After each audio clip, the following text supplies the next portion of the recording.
Sejam bem-vindos, caríssimos irmãos e irmãs, para as reflexões desta Semana Santa. Durante os dias da Semana Santa, farei as reflexões todos os dias. Então, começando hoje, segunda-feira santa, terça, quarta, quinta, sexta, sábado e domingo, todas as manhãs, logo pela manhã, os vídeos já estarão disponíveis para aqueles que quiserem iniciar a sua reflexão. Esta é a grande semana. Santo Agostinho a chama de grande semana, porque nesta semana nós meditamos os mistérios da paixão, morte e ressurreição do Cristo. Nesta semana nós contemplamos esta nossa salvação pendente da cruz e essa salvação que trouxe a vida verdadeira para todos. Iniciamos esta segunda-feira com o texto de Isaías 42, 1 a 7. O meu servo, eu o recebo. O meu eleito, nele se compraz a minha alma. Pus o meu espírito sobre ele, e ele promoverá o julgamento das nações.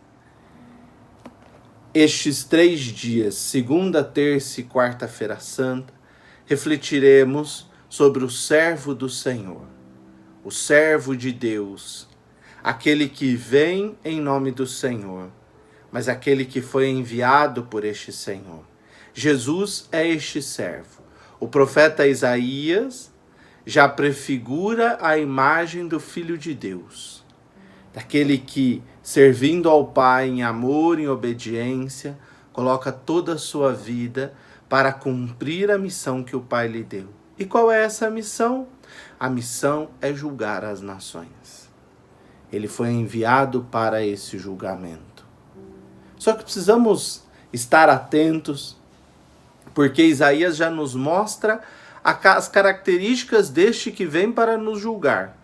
500 anos antes de Jesus ter se encarnado e vindo morar no meio de nós. Esse que vem julgar, como ele é? Ele é aquele que não levanta a voz. Não é alguém que grita, que se altiva, que se acha mais, que quer ganhar pelo grito. Ele também não se faz ouvir pelas praças, rezando ou dizendo ou se expondo, e aí precisamos voltar lá na quarta-feira de cinzas, quando Jesus vai dizer que quando você quiser rezar, entra no teu quarto, fecha a tua porta e reza ao teu Deus que está no oculto. Não reze pelas praças. O nosso Deus não ouve as orações pela eloquência. Deus ouve a oração pela decisão do coração. E este que ele envia é aquele que não é altivo, é aquele que não se expõe de qualquer modo, é aquele que não quebra uma cana rachada. A cana rachada é uma cana que não produz mais açúcar, não produz mais caldo, ela é seca, mas mesmo assim ele não perde, ele não despreza nada, porque ele não apaga um pavio que ainda fumega. Tantos querem matar aqueles que já estão muito enfermos através de leis para eutanásia ou mesmo o aborto dos pequenos fetos dentro da barriga. Eles estão morrendo mesmo ou são muito novos, nem conheceram a vida, então isso pouco importa. O nosso Deus não. O nosso Deus é aquele que vem para resgatar tudo, ele valoriza tudo, ele cuida de tudo. Mesmo uma cana rachada e um pavio que ainda não fumega. Mas isso pode nos dar um pouco de medo. Ele vem julgar na verdade. Ele vem estabelecer essa verdade, essa justiça. E esse medo pode ser porque não somos assim tão caridosos e tão bondosos. Mas é muito importante que nós nos fixemos naquilo que nos diz o Salmo de hoje. Esse Deus que vem para julgar, ele não quer condenar, ele quer estabelecer a verdade. E como a verdade se torna clara? Ela se torna clara a partir da luz que se acende. O Senhor é minha luz e salvação. De quem eu terei medo? Este é o Salmo 26 de hoje. O Senhor é a proteção da minha vida. Não é porque temos erros, não é porque temos pecado que precisamos nos esconder de tudo. O que precisamos fazer, meus irmãos e irmãs, é nos pautarmos pelo Cristo como a verdade e a justiça e nele apoiarmos as nossas vidas e a nossa esperança. Aí nós partimos para o relato do Evangelho de hoje, capítulo 12 de São João, versículos de 1 a 11.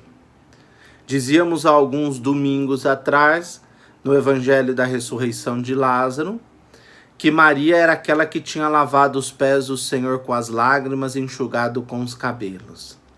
Agora haverá esse relato em João. É convidado para uma festa Jesus e seus discípulos, festa comemorando a vida que Lázaro teve, a ressurreição de Lázaro. E Jesus está lá, junto com os seus amigos, Marta, Maria e Lázaro. Maria se coloca aos pés do Senhor, Marta serve e Lázaro senta-se à mesa como um bom amigo que recepciona o seu amigo. O texto nos dá uma amostra clara de uma antecipação da morte de Jesus. Primeiro, o texto já se inicia dizendo 6 dias antes da Páscoa. Ou seja, o Cristo vai ser imolado um pouco antes da Páscoa, na sexta-feira, quando se imola o Cordeiro Pascal judaico. 6 dias antes da celebração pascal, Jesus vai à casa de Marta e lá é ungido por Maria. Precisamos nos lembrar que Cristo é sepultado sem os perfumes que os judeus costumavam a colocar nos corpos. Por quê? Porque não dava tempo da preparação. Então eles envolvem o corpo em faixas e colocam na sepultura. Maria Madalena, a outra Maria, vão no outro dia para colocar estes perfumes. Depois da Páscoa, no domingo, e não encontram o corpo.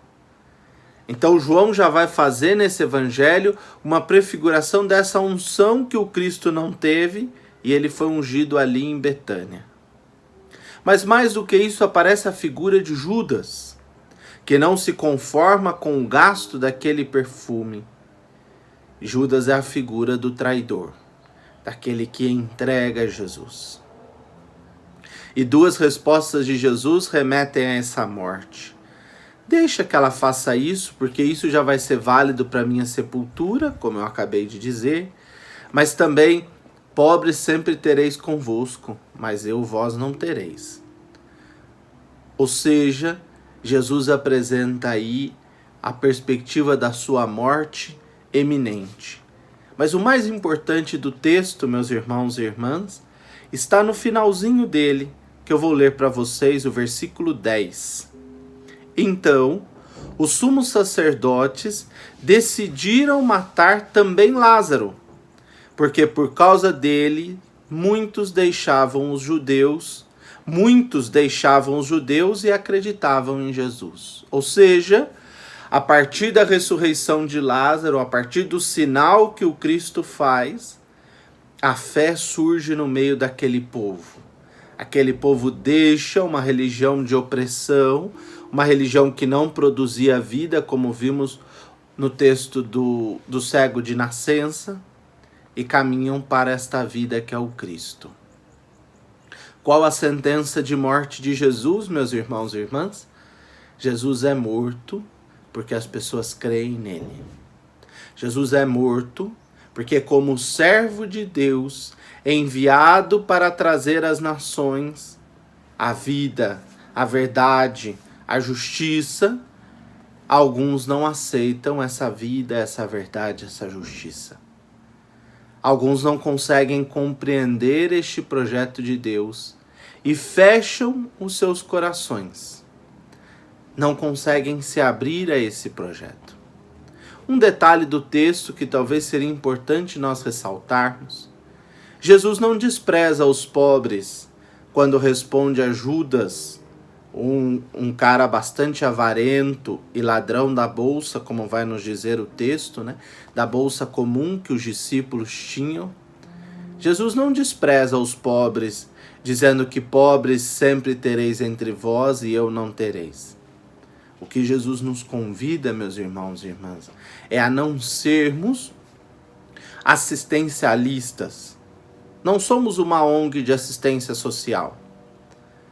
Podemos ter uma bolsa cheia de dinheiro para os pobres e não termos um coração, ou um motivo, ou um sentido para isso. Quantas vezes vemos isso em atitudes governamentais, em vários outros organismos, que só veem os pobres como um gasto, como alguém que atrapalha, como alguém que precisa viver de esmolas.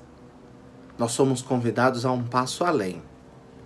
A nossa obra, a nossa contribuição precisa brotar de uma fé e de uma convicção. E qual é a fé? É que nós queremos oferecer a vida em plenitude. Nós não queremos oferecer só um prato de comida.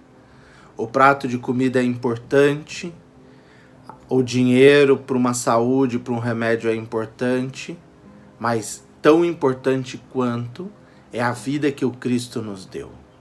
E nós precisamos descobrir a importância dessa vida. Senão acabamos nos fixando em coisas pequenas, em valores pequenos, e nos esquecemos de nos fixar no Cristo. Quantos esperam a Semana Santa para comer um pedaço de bacalhau, enquanto não tem sentido nenhum? E no real poderiam fazer um bom franguinho assado e reunir toda a família e celebrar a vida. Nós somos convidados a descobrir esta vida que o Cristo nos trouxe. Ele é o servo de Deus que vem estabelecer em nosso meio a verdade e a justiça.